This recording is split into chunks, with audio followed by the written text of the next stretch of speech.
ipantay lang natin yung network cable sa RJ45 para masukat natin kung hanggang saan yung ikakat natin. Maglagay lang tayo ng allowance para in case na hindi magpantay-pantay sa dulo, may makakat pa tayo. And i-untwist na natin ngayon yung wire. Yung mga wires. Yan. Tapos ang gagawin natin ngayon ay straight through cable A o T568A.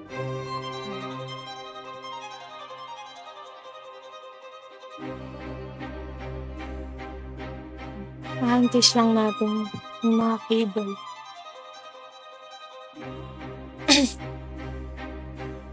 Mga wires and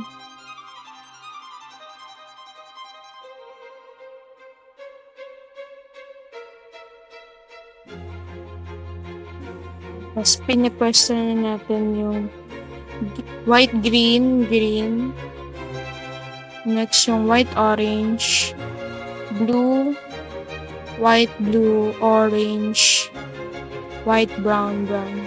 Tapos pwede natin ikat yung nasa gitna para hindi tayo masyadong mahirapan kapag ina-arrange na natin yung wire based sa type ng cable niya.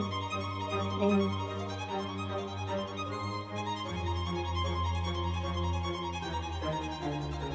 Arrange lang natin.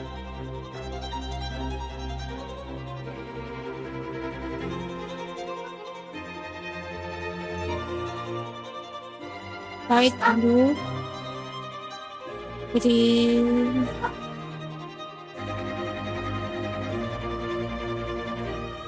orange, white, brown, brown.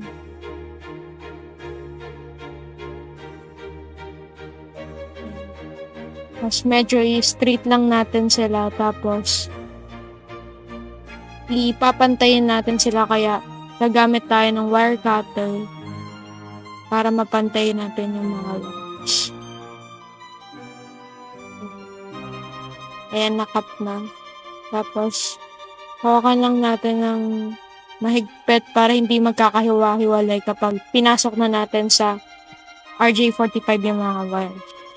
Siguraduhin lang natin na maabot yung mga gold sa dulo ng wire. Ayan. Tapos i-crimp lang natin yan, hindi nasama sa video.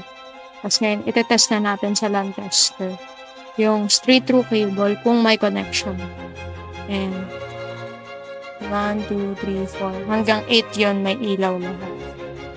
Ngayon, crossover naman yung gagawin natin. Same process lang naman sa straight through cable. Papantayin lang kayo ng RJ45 para may guide sa pag-cut ng network cable gamit ang wire cutter. Tapos, benda natin yung mga wires muna bago natin i-cut yung nasa gitna. Para hindi tayo mahirapang mag-arrange ng mga colors ng wires. Crossover cable nga pala yung gagawin natin ngayon. O T568P. Ito naman, straight through cable siya pero magkaibang type ng cable. Yung isa A, yung isang dulo ng RJ45A, sa isang dulo naman B. Ginagawa nga naman ngayon dito ay yung sa letter B. Yung white, orange, orange, white, green, blue, white, blue, green, white, brown, brown. Tapos cut ulit natin gamit ang wire cutter para mapantay natin yung bubble. Tapos ipapasok natin sa RJ45. Make sure ulit natin na aabot dun sa golden pins. Tapos sagad lang natin. Tapos i-crimp natin yan. Pag may tumunog na, ibig sabihin okay na yun. Mahigpit na. Tapos ayan na yung crossover cable natin. Tapos titest natin ngayon sa LAN tester. Ayan, para ma-check natin kung may connection ba yung ginawa natin cable. 1, 3, 5, 6. So far naman lahat umilaw. First step natin, connect all network connection. Kung wala tayong modular jack, pwede nating i-punch down yung network cable sa likod ng patch panel. Makikita nyo dyan. Tapos, yung network cable na nakapunch daw sa patch panel, yung dulo niya na naka-insert dun sa Ethernet ng computer natin. Tapos, sa harap naman ng patch panel na yan, kung saan natin pinunch down yung network cable, dun natin ilalagay yung isa pang network cable. I-insert natin yung RJ45 dun sa tapat niya, tapos yung isang dulo naman yun, naka-insert dun sa switch kung nasaan naka-connect yung router. May network cable din na naka-insert sa router, tapos naka-insert din sa switch. Ayan. Tapos, kapag umilaw na yung sa router, hihintayin lang natin na umilaw yung pati na rin yung naka-connect sa computer natin. Check natin sa IP config kung may connection na. Pero ngayong walang ilaw, matik na yun na walang connection.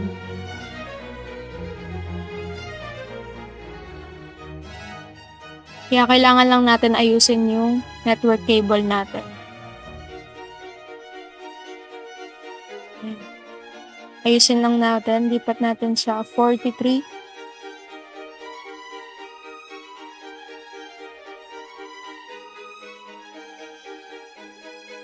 Yan, pagbalik na rin natin, try natin yung ganun. Tapos lipat natin sa dulo. Sa baba. Yan, umilaw na. Ibig sabihin nun, meron ng Ethernet. Mag-IP config ulit tayo sa command prompt. Ayan, meron ng lumabas. Next natin gagawin, i-configure natin yung router. Ika-copy lang natin yung IP sa default gateway, tapos i-paste dun sa browser. Tapos ayan, type lang natin yung password ng router natin para makapasok tayo dun sa router. And then, Wi-Fi settings, tapos kung gusto natin magpalit ng name ng Wi-Fi natin or password, saan tayo magpapalit. Pero sa case namin, hindi namin pwedeng palitan ang Wi-Fi name at password. Tapos, sa client naman,